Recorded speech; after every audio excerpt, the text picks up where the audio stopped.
गोविंद दामोदर स्तोत्रम्। करारविन्देन पदारविन्दं मुखारविन्दे विनिवेशयन्तं वटस्य पत्रस्य पुटे शयनं बालं मुकुन्दं मनसा स्मरामि। श्रीकृष्ण गोविन्द हरे मुरारे, हे नाथ नारायण वासुदेव, जिह्वे पिबस्वामृतमेतदेव।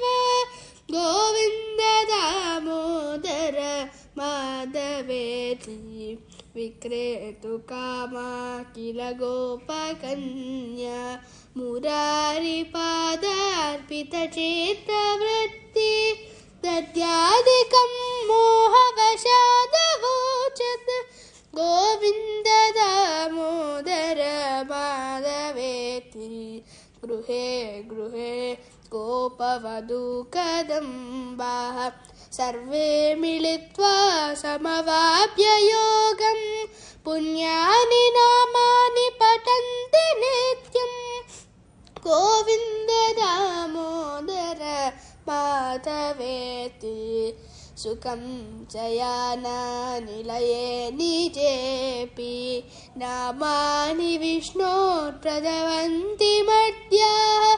ते निश्चितं तन्मयतां व्रजन्ति, गोविन्द दामोदर माधवेति। जिह्वे च दैवं भज सुन्दराणि, नामानि कृष्णस्य मनोहराणि। समस्तभक्तार्तिविनाशनानि, गोविन्द दामोदर माधवेति। सुखावसाने इदमेव सारं, दुःखावसाने इदमेव ज्ञेयं। देहावसाने इदमेव जाप्यं, गोविन्द दामोदर माधवेति। जिह्वे रसज्ञे मधुरप्रिये त्वं, सत्यं हितं त्वां परमं वदामि। आवर्णयेथा मधुराक्षराणि, गोविन्द दामोदर माधवेति। त्वामेव याचे मम देहि जिह्वे, समागते दण्डधरे कृतान्ते।